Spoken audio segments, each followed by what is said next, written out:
Well, hey there. Whether you came from my other channel or just so happened to stumble upon this channel for whatever reason, welcome to Chrizalid'S Unorthodox Path. Here is where I'll be talking about, playing, and delving into mostly visual novels, but also hero shooters and pretty much anything that is not a fighting game, because if you want to hear me talk about fighting games, then you'll want to head over here to that other channel. The funny thing about this is that although I've been doing YouTube for pretty much over a decade, I have never done an introduction video.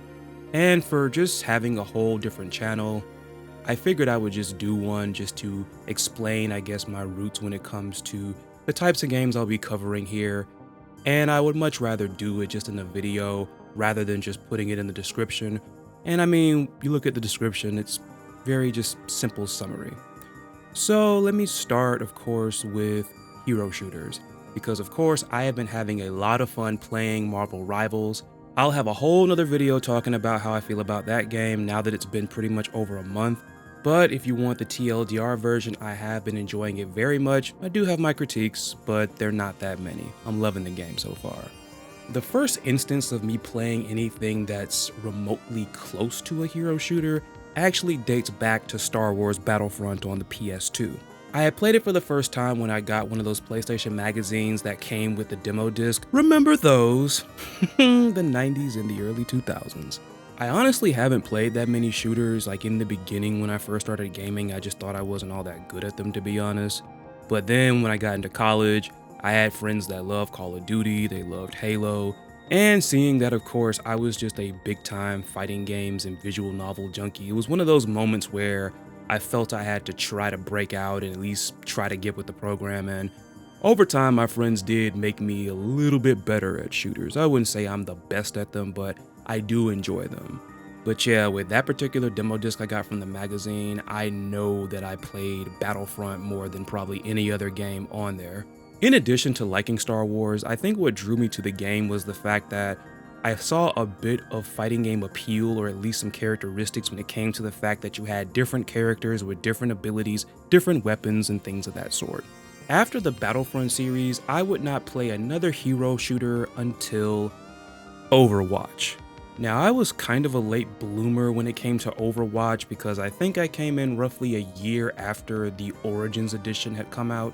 I had got it on the PS4 and my big sis had recommended it to me. It was on sale at the time, and unexpectedly, because I had a fear that I was not going to like this game. Just a slight fear, and I mean, even with the sales price, you don't like throwing money at something that you don't really enjoy.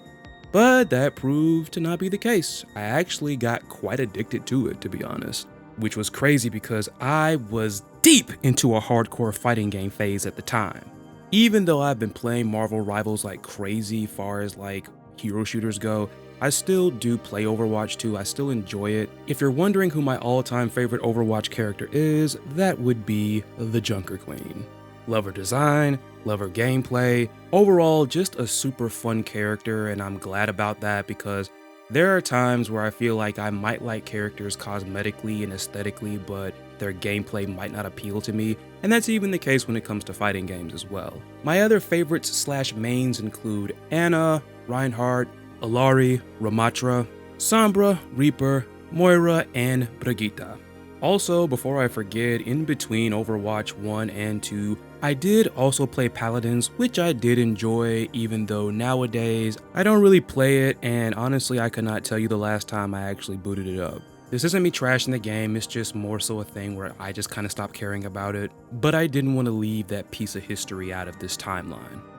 And now, of course, we got Marvel Rivals.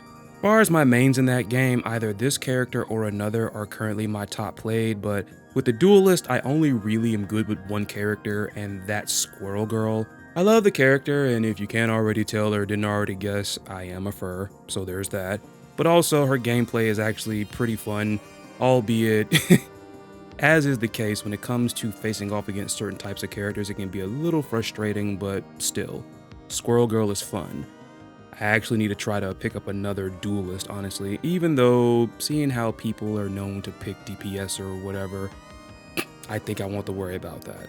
I actually made more Vanguards and Strategists, If Squirrel Girl isn't my top played character, then more than likely this character is, and that's Penny Parker. And Penny was just kind of fun to troll people with the bombs, which I'll put it out there. I have a compilation video of myself and my friends trolling folks with penny bombs, so look forward to that. That's going to be so much fun to put together. In regards to the other Vanguards, I main Venom, Magneto, and Captain America. When it comes to the strategists, I can play Adam Warlock, Cloak and Dagger, Loki, Luna Snow, and Mantis. Nothing against Jeff or Rocket Raccoon, it's just the ones that I've named, I find them to be the most enjoyable. If you ask me who was the most fun, I'd probably say Luna. Like, just overall really fun and very cool. Go ahead and laugh. I would say more about Marvel Rivals, but I'm gonna leave that for another video. But yeah, that's basically my history when it comes to hero shooters. And now, of course, the other type of game that you'll be seeing on this channel, as I mentioned, are visual novels. And maybe I'm gonna be called basic for this, but as far as my history with visual novels, it of course started off with Ace Attorney. This franchise is easily a top 10 all-timer for me. The awesome, colorful, and sometimes quirky and weird characters, which all of those descriptors could also be applied to the storylines as well. But even then, with all the silliness that Ace Attorney is known for, I love how it can even have its most gripping and engaging, intense moments. Like, it just seems like this, it just seems like Ace Attorney can go in almost any direction you can. It can make you laugh, it can make you think, it can make you cry, like, the whole nine. I love Ace Attorney. I've played and finished all the main games. The ones that I haven't played are all spin-offs. I do have the Great Ace Attorney Chronicles. I did finish the first game, but I have yet to finish the second one in the package. And also, even though now it has been localized, I have not played one bit of Ace Attorney Investigations 2. Hopefully I get to that very soon. And if I do, probably gonna show it on the channel. I could sit here and yap all day about visual novels because I played the big mainstream ones, again like Ace Attorney, Danganronpa, but I've also played some of the ones that are a little bit more out there, like Root Letter, which, speaking of that particular visual novel, I think it's lost now, but one of the earliest videos I did on my other channel before I decided to make it into a full-fledged fighting game channel, I actually did a review of Root Letter, and that was the very first time I had actually written and done and produced a video for a video game review.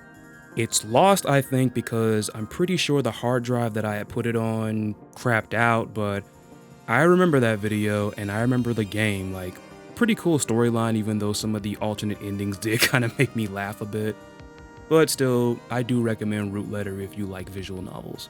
I have over 90 visual novels currently in my Steam library. I think I've only maybe finished 10 of them. Some of them I've partially finished. But hey, that's another reason for the channel. Finally gonna get to brushing through this library of visual novels.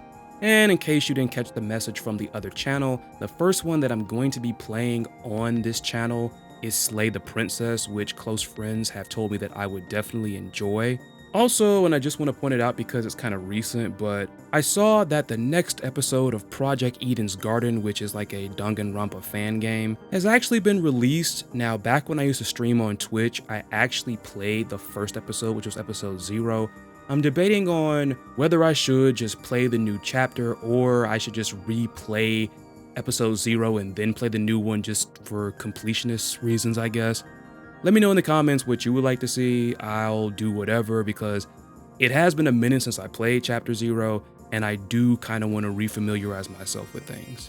And for the most part, that's the long and short of it. Now, just because I mentioned hero shooters and visual novels, that doesn't mean that it's going to be just limited to those types of games. Because I've also been delving back into the point-and-click adventure and mystery genre, so I'll probably delve back into that and put some footage of that up and talk about some of those games. Also, another crazy fact here. So another one of my all-time favorite non-fighting video games is Banjo-Kazooie. I've actually beaten this game at least 3 times because I know back when I first got it, I did a playthrough for each and every single save slot, which, in case you didn't catch it, there were 3. And to this day, even though I have the Banjo-Tooie cartridge, thanks to a friend of mine in college, and even before then, I remember playing the game at like a cousin's house, but with all of that, I never recall actually fully beating the game, so that might be something else I might want to delve into. I love Banjo-Kazooie so much that I could do 3 whole playthroughs of it a year as like some type of crazy silly tradition or something. But yeah, let me stop myself before I keep fanboying over this game. So basically, that is what you can look forward to on the channel. Thank you for watching, and thank you twice if you subscribe. Hope you all are taking care of yourselves, stay hydrated, be cool, and for those over in the LA area, please be safe, evacuate if you need to. And until next time, I will await your return on the next adventure on Chrizalid'S Unorthodox Path. See you then.